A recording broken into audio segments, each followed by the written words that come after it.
Hello friends, आज हम लोग फिर से आंसर राइटिंग की क्लास पूरी करते हैं। चलिए, आत्मनिर्भर भारत पर बल देने का दृष्टिकोण स्वदेशी आंदोलन से साम्यता रखता है।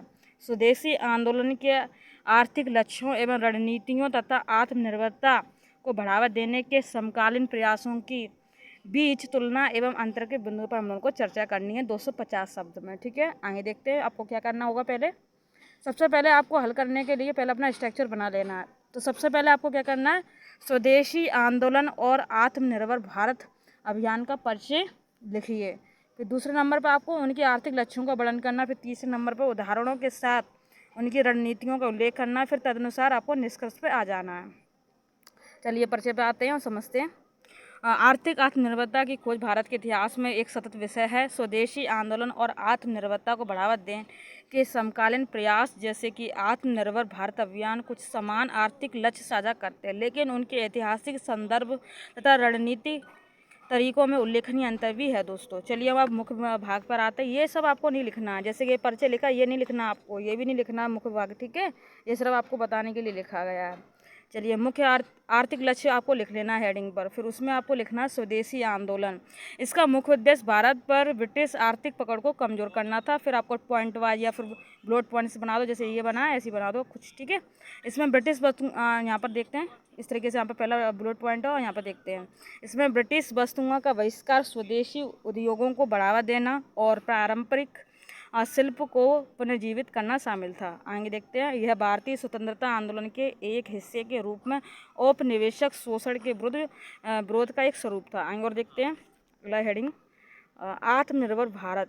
ये भारत को आत्मनिर्भर और वैश्विक रूप से प्रतिस्पर्धी राष्ट्र बनाने पर ध्यान केंद्रित करता है। आगे और समझते हैं। पहला, इसका उद्देश्य आयात पर निर्भरता को कम करना, घरेलू विनिर्माण को बढ़ावा देना, वैश्विक आर्थिक आघातों का विरोध करना और प्रमुख क्षेत्रों को मजबूत करना।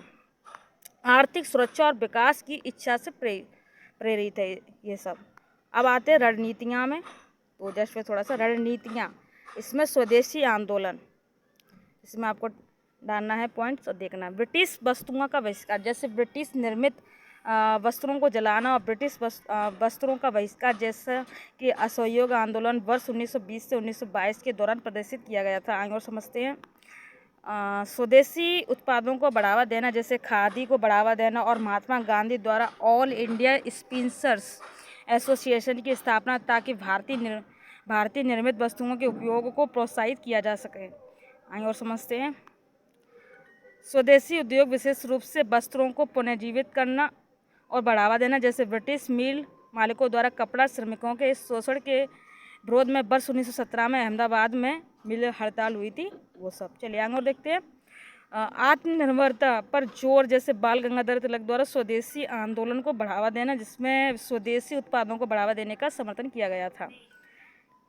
आत्मनिर्भर भारत में एक हेडिंग आपको ये भी डालना है, आत्मनिर्भर भारत। और इसमें पहला, आयात प्रतिस्थापन, जैसा कि आत्मनिर्भरता को बढ़ावा देने और आयात निर्भरता को कम करने के लिए कोविड-19 महामारी के दौरान घोषित आत्मनिर्भर भारत पैकेज। आगे और देखते हैं। प्रोत्साहन और नीतिगत सुधार, उदाहरण के लिए कॉर्पोरेट टैक्स रेट्स में कमी एवं निर्यात को बढ़ावा देने के लिए निर्यात उत्पादों पर शुल्क तथा करों की छूट योजना की शुरुआत आदि।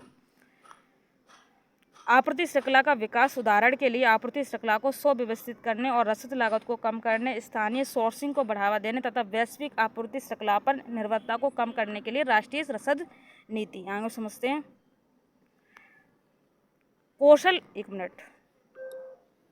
कौशल विकास और नवाचार, उदाहरण के लिए उद्यमिता एवं नवाचार को बढ़ावा देने के लिए स्टार्टअप इंडिया पहल तथा स्कूलों व विश्वविद्यालयों में नवाचार एवं उद्यमिता संस्कृति को बढ़ावा देने के लिए अटल नवाचार मिशन।